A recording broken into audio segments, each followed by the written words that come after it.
Hi hello, ഇന്ന് നമ്മൾ Christmas എക്സാമുമായി ബന്ധപ്പെട്ടിട്ട് 10ാം ക്ലാസ്സിലെ ഇംഗ്ലീഷ് ഒരു model question paper second term എക്സാമിൻ്റെ ഇംഗ്ലീഷ് മോഡൽ ക്വസ്റ്റ്യൻ പേപ്പറാണ് ഡിസ്കസ് ചെയ്യാൻ പോകുന്നത്. ചില ക്വസ്റ്റ്യൻ ആൻസേഴ്സ് നമുക്ക് ഡിസ്കസ് ചെയ്യാം. അപ്പോൾ SSLC ആണ്, എല്ലാവരും നന്നായിട്ട് പഠിക്കുക കേട്ടോ. അപ്പോൾ ഫസ്റ്റ് ക്വസ്റ്റ്യനിന് എന്താണ് 1 to 5 read the except from the scholarship jacket and answers the questions that follow. Each questions carriers 1 score. അല്ല, ഏതൊരു ക്വസ്റ്റ്യൻ പേപ്പർ എടുത്താലും ഒരു പാരഗ്രാഫ് തരും. ആ പാരഗ്രാഫിൽ നിന്നുള്ള ക്വസ്റ്റ്യൻസ് ഉണ്ടാകും. അതിൻ്റെ ആൻസർ കണ്ടെത്തി എഴുതാനാണ് പറഞ്ഞിട്ടുള്ളത്. അതുപോലെ ഒരു പാരഗ്രാഫ് ഇവിടെ കൊടുത്തിട്ടുണ്ട്. I was almost back at my class room door when I heard voices raised in anger as if in some sort of argument. I stopped. I didn't mean to ever drop. I just hesitated, not knowing what to do. I needed those short and I was going to be late, but I didn't want to interrupt an argument between my teachers. I recognized the voices. Mr. Smith, my history teacher, and Mr. Boone, my math teacher. They seemed to be arguing about me. I could not believe it. I still remember the feeling of shock that rooted me flat against the wall as if I were trying to blend in with the graffiti written there. അല്ല, അപ്പോൾ ഒരു ക്ലാസ്സിൽ നടക്കുന്ന ഒരു വഴക്കാണ് അല്ലേ, teachers തമ്മിലുള്ള ആർഗ്യുമെൻറ്റ്സും ഒരു കുട്ടി കേൾക്കുകയും അങ്ങനെയുള്ള ഒരു പാരഗ്രാഫാണ് ഇവിടെ കൊടുത്തിട്ടുള്ളത്.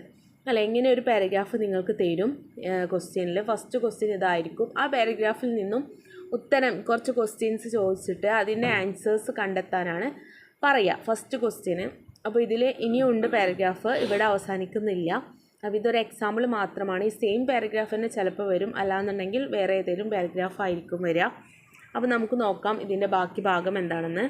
ഇതിൻ്റെ ബാക്കി ഭാഗം ഇത് തന്നെ നിങ്ങൾ ബൈ ഹാർട്ടാക്കി പഠിച്ചു പോകണമെന്ന് ഞാൻ പറയുന്നില്ല, പക്ഷേ ഇങ്ങനെ ആയിരിക്കും ക്വസ്റ്റ്യൻ്റെ ഒരു മോഡൽ കേട്ടോ. ആദ്യം പാരഗ്രാഫ് തരും, എന്നിട്ട് അതിൽ നിന്നും ആൻസർ കണ്ടെത്താനാണ് പറഞ്ഞിട്ടുള്ളത്. വീണ്ടും ഇവിടെ തന്നിട്ടുണ്ട്. I refuse to do it. I don't care who here father is her dads don't even begin to compare to Martha's. I won't lie or falsely records. Martha has a straight A+ average and you know it. That was Mr. Smith and he sounded very angry. Mr. Boone's voice sounded calm and quiet. Look, John's father is not only on the board, he owns the only store in town. We could say it was a close tie, and the pounding in my ears drowned out the rest of the woods. എന്ന് പറഞ്ഞിട്ട് paragraph ഉണ്ട് അല്ലേ. ഇനി ഇതിൽ നിന്നും 5 questions കൊടുത്തിട്ടുണ്ട്. Why did Martha hesitate to enter the class room? അല്ല, answers കൊടുത്തിട്ടുണ്ട്. She didn't want to interrupt the arguments between her teachers. അല്ലേ. Who was arguing in favor of John? Why? Mr. Boone, her math teacher. John's father is a board member and he owns the only store in the town. Third question. What argument did the math teacher put towards against Martha? അല്ലേ, Martha was a Mexican girl. നാലാമത്തെ question. How did mister Franklin trying to defend Martha? അല്ലേ. Fourth question. Martha had a straight A+ average from grade 1 to 8. Fifth question. Why was Martha shaking while standing at the class room door? She as shocked when she heard the conversation between her teachers. അല്ല, അപ്പോൾ paragraph നന്നായിട്ട് read ചെയ്ത് കഴിഞ്ഞാൽ അതിൽ നിന്ന് ഈ question answers നമുക്ക് easy ആയിട്ട് കണ്ടെത്താൻ കഴിയും. അപ്പോൾ ആദ്യം നിങ്ങൾ ചെയ്യേണ്ടത് എന്താണ്, പാരഗ്രാഫ് നന്നായിട്ട് മനസ്സിലാക്കുക. നിങ്ങൾക്ക് തന്ന പാരഗ്രാഫ് എന്താണോ അത് അർത്ഥമറിഞ്ഞ് മനസ്സിലാക്കി കഴിഞ്ഞാൽ അതുമായി ബന്ധപ്പെട്ടിട്ടുള്ള ക്വസ്റ്റ്യൻസിന് ആൻസർ നിങ്ങൾക്ക് കണ്ടെത്താൻ കഴിയും. ഇത് ഷുവറാണ്, ഇങ്ങനെ ഒരു പാരഗ്രാഫ് തന്നിട്ടാണ് നിങ്ങൾക്ക് ക്വസ്റ്റ്യൻ ചോദിക്കുക. അപ്പോൾ ഇത് ഈസി ആയിട്ട് നിങ്ങൾക്ക് മാർക്ക് സ്കോർ ചെയ്യാൻ കഴിയുന്ന ഒരു ചോദ്യമാണ്. ഇനി അടുത്തൊരു ചോദ്യം നമുക്ക് ഡിസ്കസ് ചെയ്യാം. അടുത്ത ക്വസ്റ്റ്യൻ എന്താണ്? 6 to 10 read the lines blowing in the winds and answers the question that follow. Each question carries 1 score. അല്ല, ഇതും അതുപോലെ തന്നെ ലൈൻസ് തന്നിട്ടുണ്ട്. അപ്പോൾ അതിൽ നിന്നും കുറച്ച് ക്വസ്റ്റ്യൻസ് തന്നിട്ടുണ്ട്. ഇതുപോലെ തന്നെ നിങ്ങൾക്ക് ഒരു പോയിൻറ്റ്സിൻ്റെ ലൈൻസ് തരും, അതുമായി ബന്ധപ്പെട്ടുള്ള ക്വസ്റ്റ്യൻസ് ആയിരിക്കും. How many roads must a man walk down before you call him a man? How many seas must a white dove sail before she sleeps in the sand? Yes, and how many times must the cannonballs fly before they are forever banned? The answer, my friend, is blown in the wind. The answer is blown in the wind. അല്ലേ, ഇതിൽ നിന്നും 5 questions തന്നിട്ടുണ്ട് അല്ലേ. First question എന്താണ്? What is the context of mentioning cannon balls in the given lines? എന്താണ് answer? Cannon balls indicate war അല്ലേ. Second question, 7ാമത്തെ question, what does the imagery of the white dove imply? എന്താണ്? Peace ആണ്. 8ാമത്തെ question, why does the writer say that the answer is blowing in the wind? Answer is everywhere or answer is known to all അല്ലേ. 9ാമത്തെ question, pick out the line that refers to the journey of life. ഏത് ലൈനാണ്?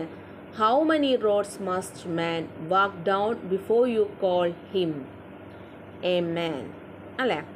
10ാമത്തെ question, 10th question, which poetic device is used in the line how many roads must a man walk down? ഏത് poetic ഡിവൈസാണ്? Metaphor. അടുത്ത section വരുന്നത് 11th question ആയിട്ട്, read the following lines the ballad of Father Gilligan and write a appreciation focusing on the theme, imaginary and other poetic devices അല്ലേ. അപ്പോൾ അവിടെ lines തന്നിട്ടുണ്ട്. അപ്പോൾ ദ ബല്ലാഡ് ഓഫ് ഹാനൻജിയാലിനെ കുറിച്ചിട്ട് അപ്രീസിയേഷൻ എഴുതാനാണ് പറഞ്ഞിട്ടുള്ളത്. I have no rest no joy no peace for people die and after cried he God for give my body spake not he kneel and learning on the chair he prayed and fell asleep. And the moth went from the fields and stars began to peep. എങ്ങനെ എഴുതാം നമുക്ക്? The Ballad of Father Gillian is moving poem by W.B. Yeats about faith, devotion and divine intervention. Let's break down the key elements simply. Theme: the poem main theme centers on God's compassion for those who serve selflessly. Father Gillian, exhausted from helping his parishioners, falls asleep during a crucial moment. However, God sends an angel to complete the task on his behalf, showing divine mercy and support for those devoted to others. Imaginary Yeats used vivid imaginary to bring the poem to life. Nature imaginary descriptions of moths, hours of the eve and stars begin to peep give a peaceful yet mystical setting, showing the passage of time and the beauty of evening. Religious imagery, mention of God, angel prayers highlight the spiritual tone, giving a sense of divine presence. Poetic device, ballad form, the poem follows traditional. ഇങ്ങനെ നമുക്ക് എഴുതാം. അടുത്ത question നമുക്ക് നോക്കാം. ഇനി ഇവിടെ 12 to 16 read the passage given below and answer the question that follow. Each question carries 1 score. The ocean bed is a realm of wonders and beauties that remain hidden from our everyday sight. Beneath the surface of the vast and mysterious waters lies a mesmerizing world of vibrant colors, unique ecosystems and extraordinary biodiversity. Coral reef, for example, stand as bursting underwater cities streaming with life and vibrant colors. These reefs are not only a spectacle for the eyes but also serve as crucial habitat for a variety of marine species. The dance of fish, the intricate patterns of coral formations and the delicate sway of sea plants create a visual treat for anyone fortunate enough to explore this underwater realm. Furthermore, the ocean bed harbor sway inspiring geological features such as deep sea trenches, underwater volcanoes and expansive plants. These formations are testament to the dynamic processes shaping our planet over million years. The ocean bed holds close the earth past and provides scientists with insight in the evolutions of our planet. The wonders of the ocean bed extend beyond the visual spectacle. It's a world where every creature, no matter how small or seemingly insignificant, plays a vital role in maintaining the delicate balance of the underwater environment. The ocean bed, with its wonders and beauties, serve as a reminder of the importance of preserving and understanding these ecosystems for the well-being of our planet. അല്ലേ? നല്ല beautiful ആയിട്ടുള്ള geographical ആയിട്ടുള്ള പ്ലാനറ്റ്സിനെ കുറിച്ചും അതിൻ്റെ കാഴ്ചകളും ഓഷ്യൻസിനെ കുറിച്ചിട്ടൊക്കെയാണ് ഇവിടെ കൊടുത്തിട്ടുള്ളത്. ഇനി നമ്മളോട് ഇതിൽ നിന്ന് 5 ക്വസ്റ്റ്യൻസ് തന്നിട്ടുണ്ട്. Give A suitable title of two the passage. അല്ല, ഈ ഒരു ടൈറ്റിൽ വായിച്ചിട്ട് നിങ്ങൾക്ക് ഇതിന് അനുയോജ്യമായിട്ടുള്ള ഒരു ഹെഡിങ്, ഒരു തലക്കെട്ട് കൊടുക്കാനാണ് പറഞ്ഞിട്ടുള്ളത്. അല്ലേ, നിങ്ങൾക്ക് ഇഷ്ടമുള്ളത് കൊടുക്കാം. അപ്പോൾ ഇങ്ങനെയൊക്കെ ക്വസ്റ്റ്യൻ വന്നാൽ നമുക്ക് സ്കോർ ചെയ്യാൻ പറ്റിയ, എളുപ്പത്തിൽ സ്കോർ ചെയ്യാൻ പറ്റുന്ന ക്വസ്റ്റ്യൻസാണ് ഇതൊക്കെ. അപ്പോൾ ഇങ്ങനെയുള്ള പാരഗ്രാഫ്സൊക്കെ മനസ്സിലാക്കി വെക്കുക. നിങ്ങൾ പഠിച്ചതും അല്ലെങ്കിൽ മുൻ വർഷത്തെ ക്വസ്റ്റ്യൻ പേപ്പറൊക്കെ ഡിസ്കസ് ചെയ്ത് കഴിഞ്ഞാൽ നിങ്ങൾക്ക് ഇതിൻ്റെ ആൻസേഴ്സൊക്കെ എങ്ങനെ കണ്ടെത്താം, എഴുതാം എന്നുള്ളത് പെട്ടെന്ന് മനസ്സിലാകും. അപ്പോൾ ഒരുപാട് ക്വസ്റ്റ്യൻസ് നിങ്ങൾ ഡിസ്കസ് ചെയ്യുക. അപ്പോൾ തന്നെ നിങ്ങൾക്ക് മാർക്ക് സ്കോർ ചെയ്യാൻ കഴിയും. ഇനി നമുക്ക് ക്വസ്റ്റ്യൻസിൻ്റെ ആൻസേഴ്സ് ഡിസ്കസ് ചെയ്യാം. അല്ലേ, give a suitable title to the passage. Which are the bursting underwater cities mentioned in the passage? What visual treat awaits someone fortunate enough explore the ocean bed? How does the ocean bed help scientists?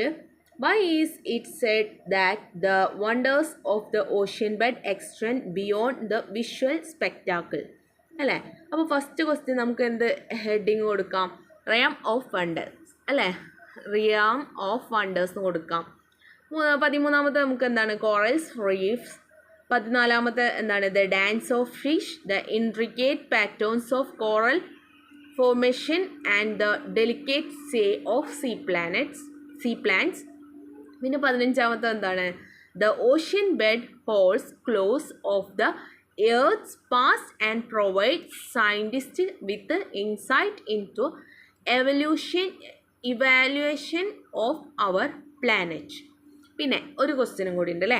16-ാമത്തെ question എന്താണ്? Why is it said that the wonders of the ocean bed extend beyond the visual spectacles എന്നാണ് ചോദിച്ചിട്ടുള്ളത്. എന്താണ്? It's a one world here every creature, no matter how small or seemingly insignificant, plays a vital role in maintaining the delicate balance of the underworld environment. അല്ലേ, ആ paragraph വായിച്ചു കഴിഞ്ഞാൽ നിങ്ങൾക്ക് sentence ആയിട്ട് തന്നെ ഉത്തരം കണ്ടെത്താൻ കഴിയും. അപ്പോൾ ഇങ്ങനെയുള്ള ക്വസ്റ്റ്യൻസൊക്കെ എന്തായാലും വരും. ആൻസേഴ്സ് നിങ്ങൾ എഴുതാൻ പഠിക്കുക. അപ്പോൾ ഒരുപാട് ക്വസ്റ്റ്യൻ പേപ്പറൊക്കെ കിട്ടിയിട്ടുണ്ടെന്നുണ്ടെങ്കിൽ അല്ലെങ്കിൽ കണ്ടെത്തിയിട്ട് നിങ്ങൾ പല പാരഗ്രാഫും ഇങ്ങനെ ഉത്തരം കണ്ടെത്തുമ്പോൾ നിങ്ങൾക്ക് ഈ ഒരു ക്വസ്റ്റ്യൻസൊക്കെ ഈസി ആയിട്ട് മാർക്ക് സ്കോർ ചെയ്യാൻ കഴിയും. ഇനി അടുത്തൊരു ക്വസ്റ്റ്യൻസ് നമുക്ക് ഡിസ്കസ് ചെയ്യാം.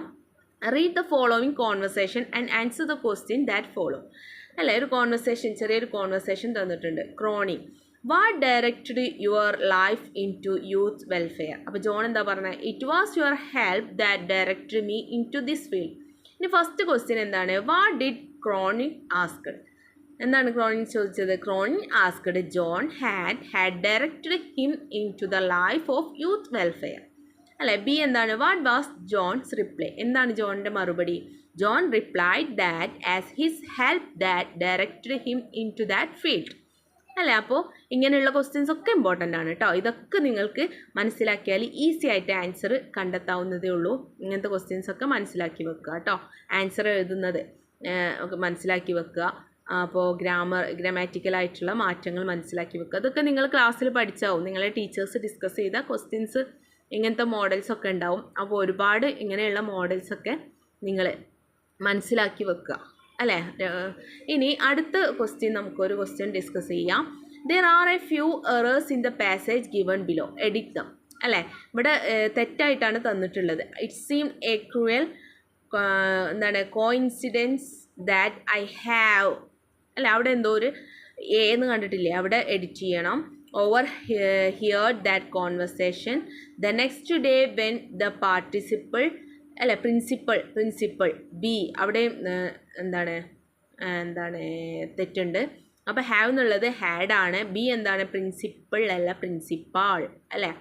പിന്നെ സി എന്താണ്? ബി ഇറ്റ് വുഡ് ആണ്, അത് തെറ്റാണ്. ഇറ്റ് വുഡ് ബി ആണ്. പിന്നെ ഡി എന്താണ്? ഇൻറ്റു ആണ് അല്ലേ? ഇനി 34-ാമത്തെ ഒരു ക്വസ്റ്റ്യനും കൂടി നമുക്ക് ഡിസ്കസ് ചെയ്യാം. Complete the following passage using the appropriate forms of the phrasal verb given in the bracket അല്ലേ? യൂസ് ആയിട്ടുള്ള ഫ്രേസൽ വേർബ്സ് ചേർക്കാനാണ്. The doctor had just dash a medical practice in the working class district of London. On a foggy night, he was awakened by the loud banging on the door. He immediately, അവിടെ ഒരു dash ഉണ്ട്, his clothes and went to open the door. In the darkness, he could not dash who that person was. He soon realized it was the sergeant of police. The sergeant came to dash the information concerning a suicide case. Example അല്ല, ഇവിടെ ബ്രാക്കറ്റിൽ കൊടുത്തിട്ടുണ്ട് put on, puttu across, make out, set up, set of. ഈ phrasal വെർബൊക്കെ വരുന്ന സന്ദർഭങ്ങൾ മനസ്സിലാക്കി വെക്കുക. നിങ്ങൾക്ക് ഈസി ആയിട്ട് വരാവുന്ന ക്വസ്റ്റ്യൻസ് ആണ് ഇതൊക്കെ. ഇതിൻ്റെ ഈ ഒരു മെത്തേഡ് മനസ്സിലാക്കി കഴിഞ്ഞാൽ നിങ്ങൾക്ക് ക്വസ്റ്റ്യനെ ഈസി ആയിട്ട് മാർക്ക് സ്കോർ ചെയ്യാൻ കഴിയും അല്ലേ? ഫസ്റ്റത്തെ എന്താണ്? സെറ്റപ്പാണ്. ബി എന്താണ്? പുട്ട് ഓൺ ആണ്. സി മേക്ക് ഔട്ടാണ്. ഡി പുട്ട് എക്രോസ് ആണ് അല്ലേ? അപ്പോൾ ഇത് മനസ്സിലാക്കി വെക്കുക.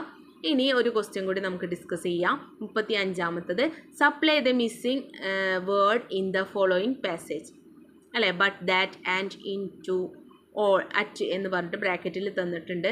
The principal muttered something. A എന്താണ്? And walked over. B to the window. He stood looking. C എന്താണ്? at something outside. Then he told Martha that she would get her scholarship jacket. Martha didn't know about Adoniel in those days. But she knew something was making her feel as tall as the sky. അല്ലേ? അപ്പോൾ ഇത്രയാണ് ഈ questions. ഇങ്ങനത്തെ questions ഒക്കെ നിങ്ങൾക്ക് എന്തായാലും വരും കേട്ടോ. അപ്പോൾ ഇതൊക്കെ മനസ്സിലാക്കി വെക്കുക. ക്വസ്റ്റ്യൻ പേപ്പേഴ്സിൻ്റെ മോഡൽസൊക്കെ മനസ്സിലാക്കി വെക്കുക. ഇനി നമുക്ക് ഇനിയും ഓരോ ക്വസ്റ്റ്യൻ പേപ്പർ ഡിസ്കസ് ചെയ്യണം. ഇത് ഫുൾ ക്വസ്റ്റ്യൻ പേപ്പർ ആയിട്ടില്ല. ഇനിയും നിങ്ങൾക്ക് ഡിസ്കോഴ്സസ് ഒക്കെ വരും, അതും മനസ്സിലാക്കി വെക്കണം. അപ്പോൾ ഈ വീഡിയോ ഇത്രയേ ഉള്ളൂ. അടുത്ത വീഡിയോ ആയിട്ട് നമുക്ക് കാണാം. എല്ലാവർക്കും എല്ലാവിധ ആശംസകളും. ലൈക്കും ഷെയറും കമൻറ്റും സപ്പോർട്ടും സബ്സ്ക്രൈബും ചെയ്യാൻ മറക്കരുത്. All the best.